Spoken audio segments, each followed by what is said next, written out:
नमस्कार, प्रभा साक्षी देख रहे हैं आप। पेश है न्यूज रफ्तार से। गुजरात में इस वर्ष के अंत तक होने वाले विधानसभा चुनाव से पहले राज्य की भारतीय जनता पार्टी सरकार ने शनिवार को समान नागरिक संहिता लागू करने के लिए एक समिति गठित करने का फैसला लिया है। गुजरात के गृह राज्य मंत्री हर्ष सांघवी ने बताया कि राज्य मंत्रिमंडल की शनिवार को हुई बैठक के दौरान समिति के गठन के प्रस्ताव को मंजूरी दी गई है।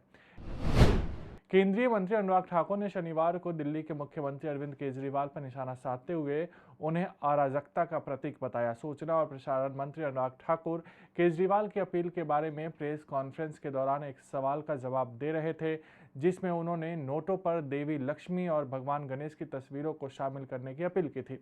ठाकुर ने कहा कि अरविंद केजरीवाल जो राम मंदिर के निर्माण का विरोध करते थे, अराजकता के प्रतीक हैं। वह फर्जी बात करते हैं। वह लोगों का ध्यान अपनी फर्जी बातों से हटाने के लिए इस तरह का हथकंडा अपना रहे हैं। बिहार के औरंगाबाद जिले में शनिवार सुबह छठ पर्व के लिए प्रसाद बनाने के दौरान एक घर में रसोई गैस पाइपलाइन में रिसाव के कारण हुए सिलेंडर विस्फोट में लगी आग में 25 लोग झुलस गए हैं। नगर थाना के अवर निरीक्षक विनय कुमार सिंह ने बताया कि हादसा शाहगंज मोहल्ले के वार्ड संख्या 24 निवासी अनिल गोस्वामी के घर में हुआ है।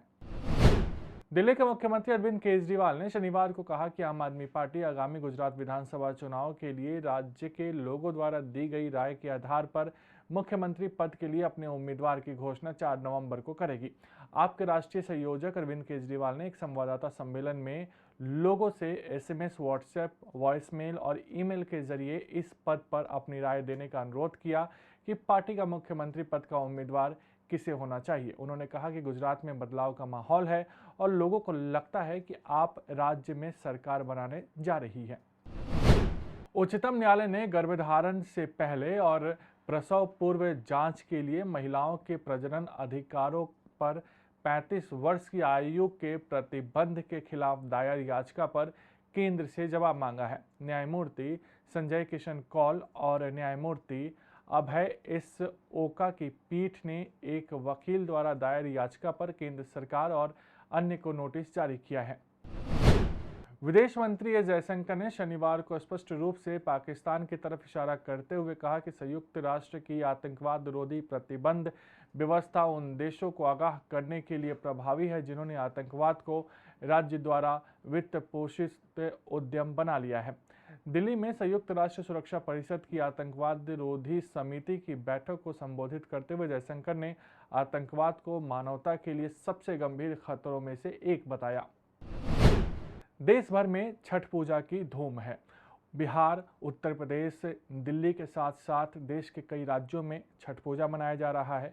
आज छठ पूजा का दूसरा दिन है, यानी खरना है, और इसकी तैयारियां भी लगातार की जा रही है। आपको बता दें कि रविवार को छठ पूजा का पहला अर्घ्य दिया जाएगा और सोमवार को दूसरे अर्घ्य के साथ ही ये पूजा समाप्त हो जाएगी।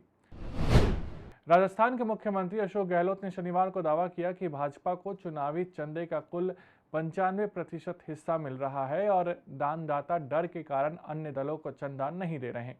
आगामी विधानसभा चुनाव के लिए कांग्रेस के प्रचार अभियान के तहत सूरत में एक संवाददाता सम्मेलन को संबोधित करते हुए पार्टी के वरिष्ठ नेता ने भाजपा पर कांग्रेस और अन्य राजनीतिक दलों को चंदा देने की इच्छा रखने वाले उद्योगपतियों और कॉरपोरेट घरानों को धमकाने का भी आरोप लगाया।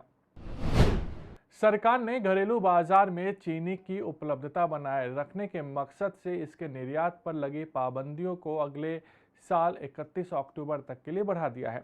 चीनी निर्यात पर लगी बंदिशें इस साल 31 अक्टूबर को खत्म होने वाली थी, लेकिन विदेश व्यापार महानिदेशालय ने अब इसे 1 साल के लिए बढ़ा दिया है।